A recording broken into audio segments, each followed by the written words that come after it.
Hello and welcome to the MedTech Wealth Advisor Podcast with your host, Matthew Nelson. Matt, good to be with you again. I understand we brought a very popular Matt back on the podcast with you today. That's right. Yeah, I think we we're just finishing up a topic on RSUs, and we're going to be talking about investment philosophy, which is going to involve Matt. And Uh, so I thought this would be a good time actually in between to just find out a little bit more about Matt's background, like why he joined, what kind of makes him tick.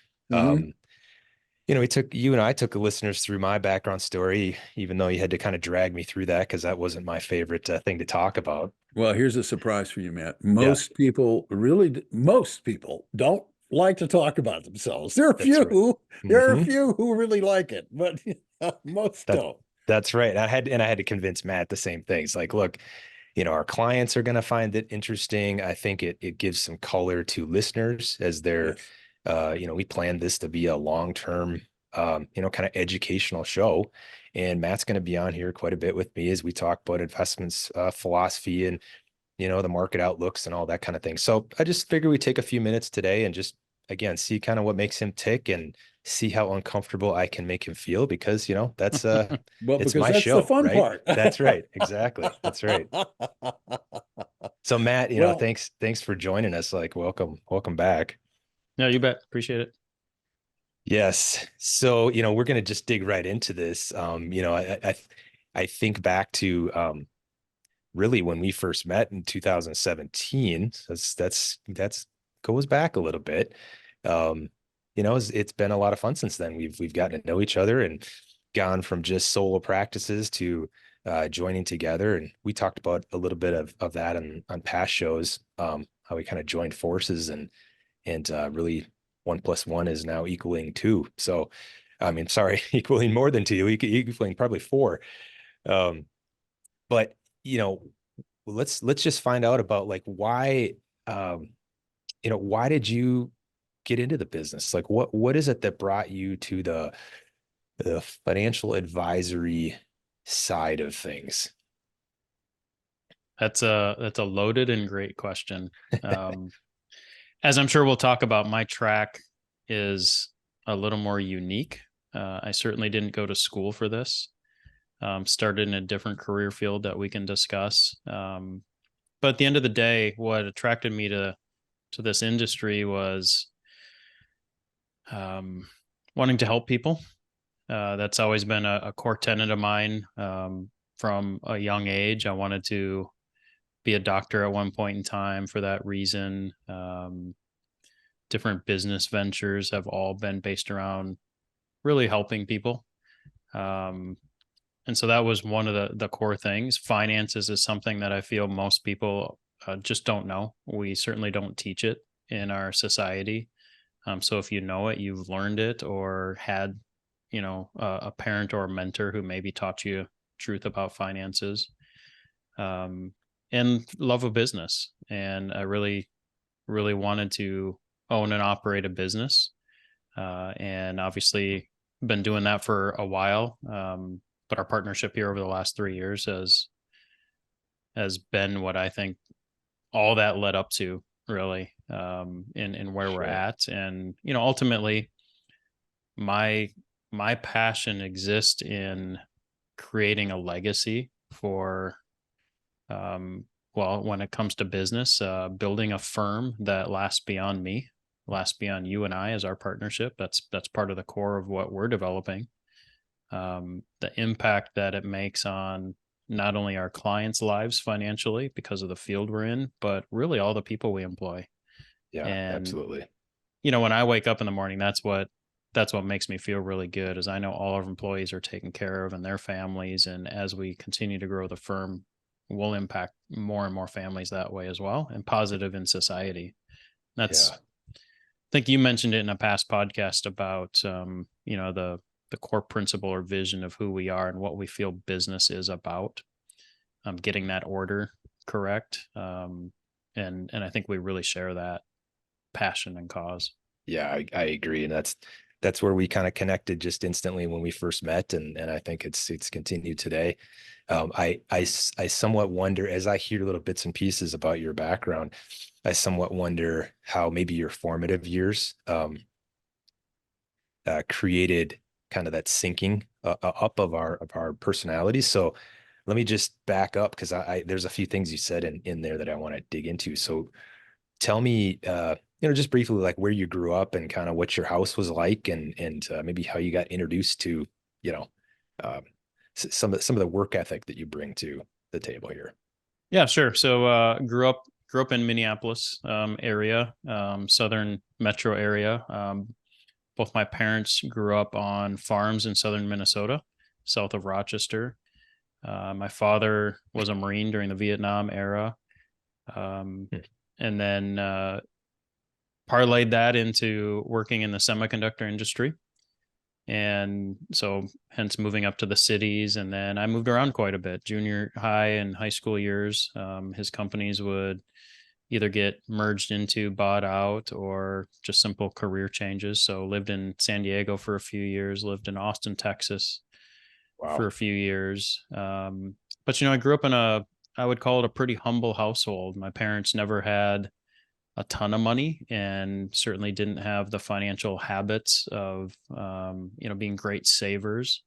They're the type of people who I think show affection through things, not necessarily generosity. Yeah, through generosity would be the right way to say it, right? And so they always wanted to help if they could, and a lot of times to their personal disadvantage. Yes. And from a really young age, I knew that I didn't want to have that financial strain and stress in my life. As I got older, had a family, have kids, and so forth. And so I guess I was always searching for ways to improve that, whether it was self-education or through business and so forth. Now, you said a grandfather. Yeah, go ahead. Yeah, I was going to say, you were bringing it up. I think you mentioned a grandfather that was kind of influential. Correct. I have a grandfather who's still around. He's almost 100, but wasn't really in my life much. And then I think I was 13 where I had a chance to go and spend a couple weeks with him in Colorado, and really found out who he was. He was wealthy. Had no idea. He was actually a long haul truck driver as a career, but he saved every penny he could, bought real estate, bought stocks. So by the time I actually knew him, he was a 7-figure person with real estate assets that he rented out. And so my first influence on the stock market, as an example, was we'd wake up in the morning and we'd read the paper, and he'd show me how he looked at the paper and fantastic. Looked at a stock and its price and, the PE that was in there and so forth. And he'd call his broker and buy a stock. And so that was my introduction to it. But more importantly, I saw this person who found a way to not have financial strain in his life. And I wanted to know more. Sure. Yeah. I mean, what a wonderful, influence you can have on, parents, grandparents, teachers have on formative years. Right. That's great. I had same influences with grandfather. And so can very much appreciate that. Well, what happened as you were looking forward to school? Like what led you down the path you took in school? Yeah. So I really enjoyed science and math growing up. I found them challenging yet rewarding. And as I was trying to figure out how to not be financially strained, naturally I wanted to look at those career paths that might pay out better. Sure. As we all. And so, and part of that's not understanding certain things. Like I still had not been introduced to what business was or how business could function. And while my grandpa was in real estate, and that's probably where I got my real estate itch, I didn't quite understand it as a 13-year-old. So that's what led me to wanting to be pre-med and med school, and specifically a pediatrician, because I love kids, and, being a doctor, I thought was just the right track. Of course. Yeah. Where did that go? Why didn't you stay on that track? Yeah, so fortunately, at the University of Minnesota, I have a degree in microbiology, and at the time, the microbiology department was in the same location as the med school, which was in Moose Tower. And Moose Tower has a big dining hall where all the residents and attending physicians in the hospital upstairs went down to eat. Oh, perfect. So every day I would have lunch with med students and attending doctors and residents. And so I just took advantage of that and asked lots of questions. And at the end of the day, one specific doctor told me, look, it's a great profession, but you either marry being a doctor or you have a family, and you can't do both successfully.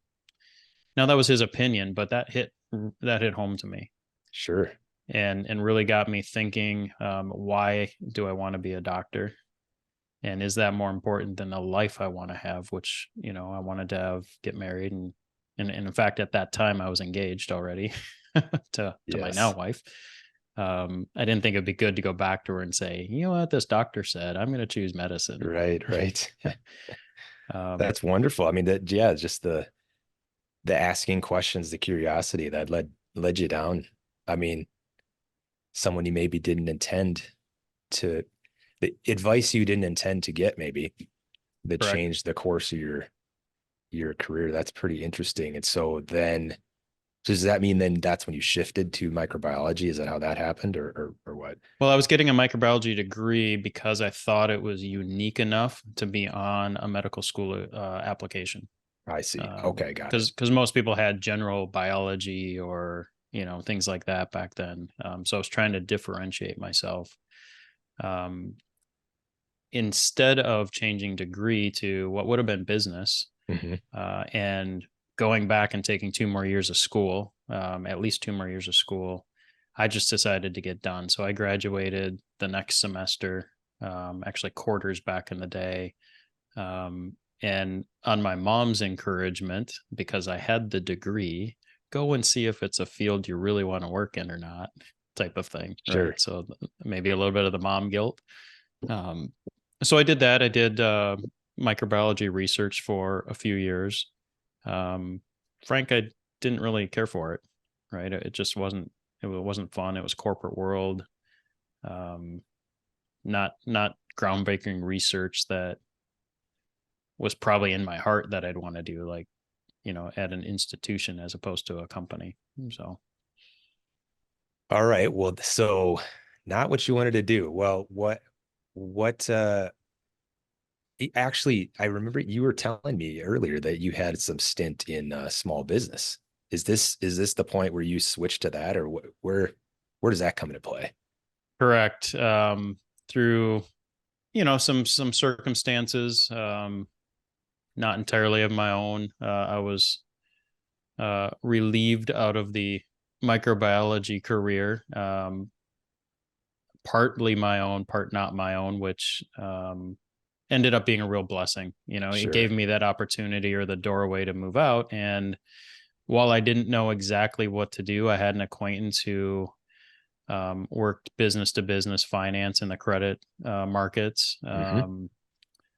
Went and did that, found that I really enjoyed working with people, because you can imagine, as a scientist, I worked with bacteria, not people. Sure. And so that was a change. And it was more in the sales arena, and found that I really thrived on, I don't know if it was the high of closing a deal or just running your own show, maybe. Yeah, running your own show. You're coming from corporate America, the way I understand, like huge company, to now it's just you.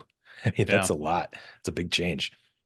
Big change. And your paycheck's dependent on your success, not just the amount of work, but your quality of work. Sure. And I've always been a very hardworking, disciplined person when I'm focused and know what I want to do. And I really attribute that to the discipline and strictness of my household growing up, my Marine Corps dad, expectations, don't get out of line, work hard type of thing. But I was also a distance runner and a very successful high school distance runner. And you can't get to that without intense internal discipline and drive. And I hadn't had that in the workforce until this point, and found that I really thrived on that, where other people, be real frank, wilt away. Right. Yep. So anyhow, I parlayed that into an actual business enterprise with a couple good friends at the time. Learned a lot out of that experience, both business wise and how to operate. Had an opportunity to exit that in 2008, right before the Great Recession, and so another blessing or fortunate timing. But again, I didn't know exactly what I wanted to do. And so that's how I ended up making the decision that I liked working with people. I liked the finance side of things. I had this itch from my grandpa back in the day that I never really scratched. Let's see if I really do truly enjoy the financial advising field. Got it. That's how we got here. That's how we got here. So 2009, January, the heart of the Great Recession is when I started in the industry. Perfect timing. That's good. Great timing. That is a lot. That's very, What a great kind of meandering path to get. It sounds like, you got a lot of foundational learning around how to think in the type of school you went with microbiology. I mean, I just had a general business background. You had a completely different approach and entry into this, and yet we're doing the same work with clients. And I think I love how that's a balancing of each other. But tell me a little more about, from your perspective, how do you think that background causes you to think about investments and about financial strategy and, just how that fits into the bigger picture? Yeah, I think, well, first of all, obviously I'm not classically trained in finance or, financial planning via education. And while some people may see that as a detriment, I've simply seen it as an asset, because I've had the opportunity, as I like to do, to dive in and learn everything I can. And when you learn something versus being told something, you can now formulate your own view or opinion on things, if that makes sense. Then, of course, my science background, as a scientist, you're taught a process on how to think. And in real general terms, that process is, here's my thesis, and I don't have a preconceived result. Sure. And so you take all kinds of data. I just think of some of the studies I used to do where I'd have to go and read papers, publish papers, articles, past science, and just hundreds and hundreds and hundreds of pages of prior work, and put them together into my thesis. And then, okay, how do I come up with a study, and what's the question I'm trying to answer? What's the result? Is that result what I thought or not? What other questions does that, bring up that I now need to answer again? So I've taken that approach in learning the industry from day one. Is, for instance, what drives the markets? Right? Absolutely.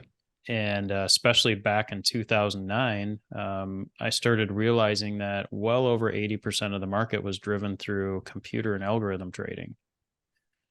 Well, that's not the classical fundamental investing approach that everybody's taught. Sure. Right. But that's what drives the market day in and day out. But does that drive the market over 10 years?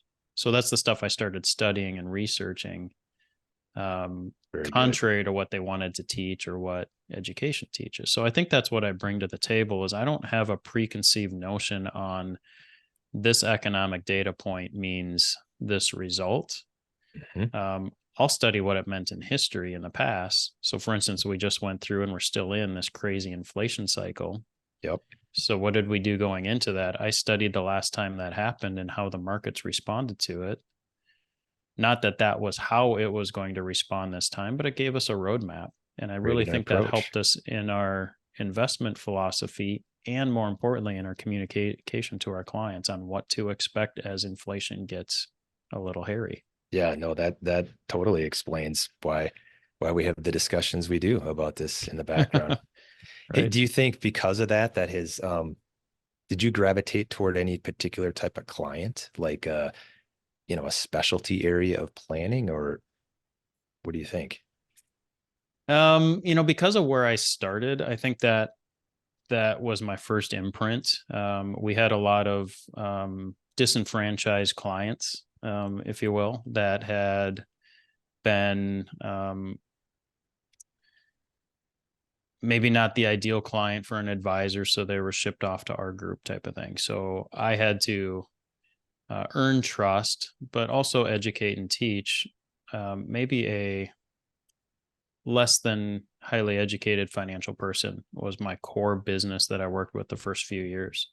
Mhm. Lots of widows, as an example, and just not super sophisticated clients. So I think I endear myself to that a little bit, especially with my passion to educate people a little bit in finances. Sure. And so I obviously today I work with a lot of a mix of clients, but I work with a lot of the retirees and certainly a lot of widow clients that just need somebody to shoot them straight and Right. tell them what it means, and most importantly, help them feel comfortable with where they're at. Yeah, absolutely. I found it's what I like about you and I will get into discussion that might get into the weeds, but I've found that you're able to keep a lot of those weeds to the side usually when you're talking to clients. They don't need to know all the nitty-gritty details, but they appreciate how that works. Right. Yeah, I think you're excellent with that demographic. That's very good. Um, and it certainly brings it to the table as we're pushing into the med tech community and just the medical space. We just understand a little more what they're dealing with. Right. But as we kind of come forward, um, let's talk a little bit about. You mentioned you are a runner. I'm not going to let you get away without talking about that. So in high school you did a lot of running. Did you do some running in just high school or college, or where did that career go? Yeah, so I was distance runner in high school, pretty competitive, lived in San Diego for most of that. So it's a major sport out there. Sure. Loved it. I was pretty fast, Hmm. 15-minute 5K as a junior in high school, PR a little under that. But again, that competitive thing, I've got this internal I might come across as a quiet, introverted, nice guy, but I am really competitive inside. Yeah. And so running allowed me to have that over the course of a 15-minute race, Yeah, absolutely. I did not pursue that after that, but I did have goals. Like I wanted to, check marathons off my list. And when I was younger, I wanted to, qualify for Boston Marathon. That's a pretty big Mhm. deal for a distance runner. Series of knee surgeries and injuries and just life. I mean, it takes a long time to train for a marathon. But I did run 2 marathons and pretty much haven't run since. So I got it. Well, it could be. I'm going to let you off the hook a little bit there. Tell me about your family, because I think you have a few things going on in your family and an aspiring, maybe uh, something that's taken a bit of your time there. So sure, let's learn sure. about that. So lovely wife Julie. We met in college. Got married pretty young. Waited to have kids a little bit, but it'll be 27 years of marriage this year already, which is awesome and crazy. Um, she went to St. Thomas, marketing degree, and then we decided that she wanted to be a stay-at-home mom when we had our first child. So my oldest is 20. He's currently a junior in college, marketing degree himself. I've got a daughter who is 17, a junior in high school, and then my youngest is a 14-year-old son. Baseball player, golfer, baseball player.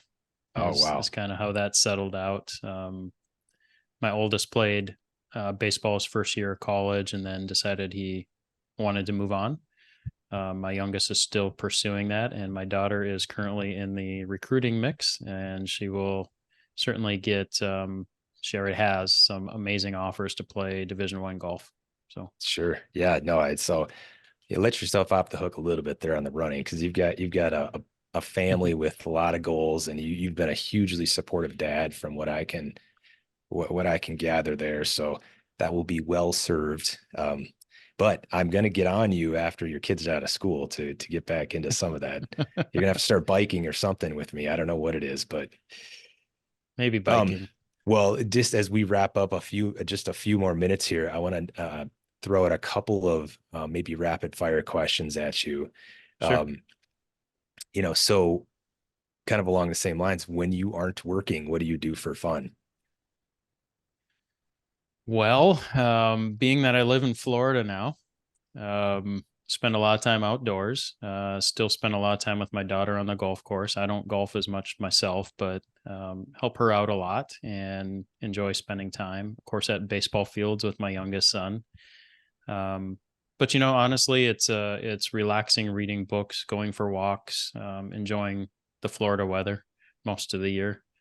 Trying to have a peaceful life is what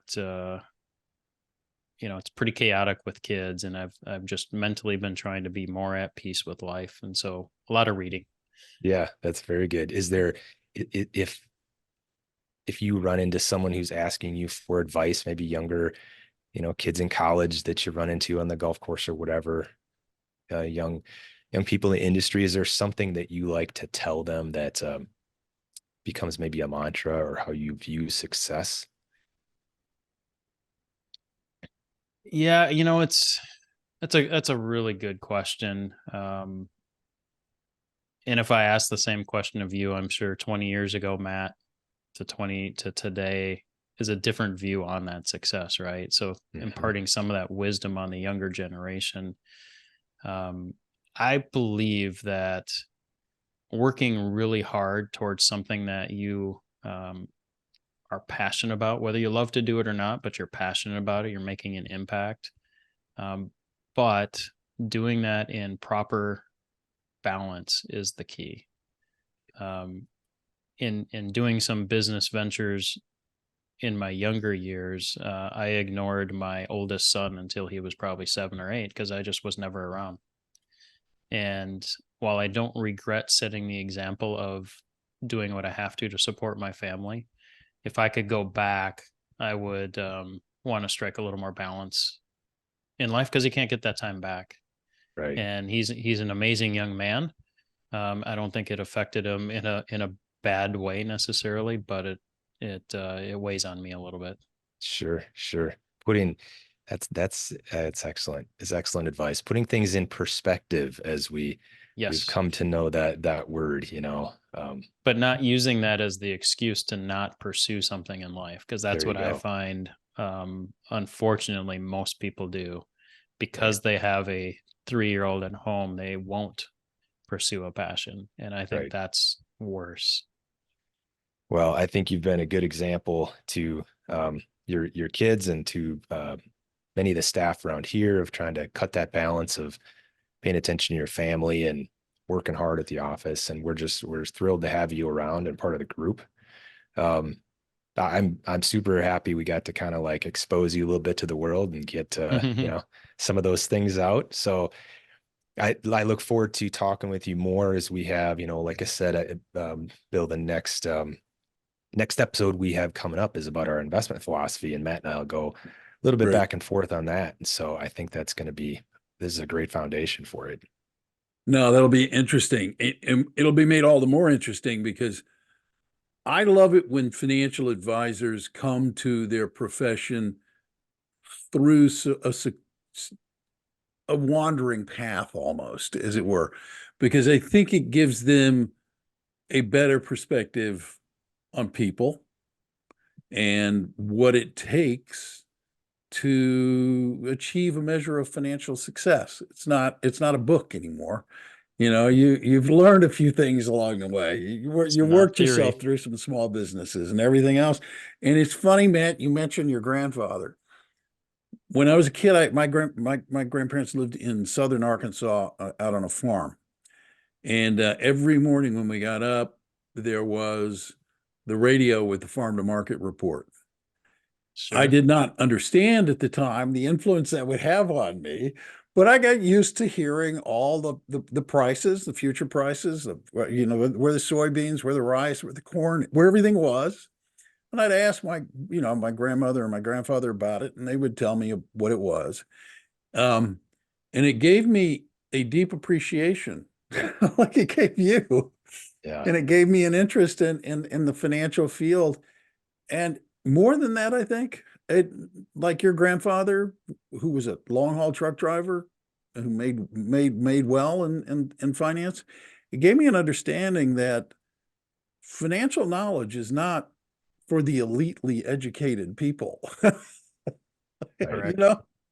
So I loved Right. hearing this story. Thanks for sharing your story, Matt. That was interesting. That was great. You bet. As for investment philosophy, I'm looking forward to that. I always like hearing how people approach markets, what they see in them, and how they make decisions about them, Matt. Yep. I think that'll be good. Yeah. So until next time, just, if you want to go check us out on our website, if you need to Right. ask us any questions, I'll give you that address. It's perspective6group.com. It's a number 6. You can always call us 952-225-0333. And happy to answer any questions you have, a second opinion, whatever you need. But until next time, thanks for joining us. Yeah, thank you. Thank Both you very Matt, much. Matt squared. Thank you so much for this episode. For those of you who are listening who are not subscribers yet, why not? It's easy. There's a subscribe button right there. Hit subscribe. That way you'll be notified when a new edition of this podcast comes out. You won't have to set your calendar or think about when, where, or whatever. It'll be just delivered to you. If you like it, what we would love you to do is share it with other people. Spread the word about the podcast. Let people know that you find this interesting and useful as well. On behalf of Matt and everybody at Perspective 6, thank you so much for taking the time to listen. And remember, don't wait. Go out today and make it a great day. Thanks so much for listening.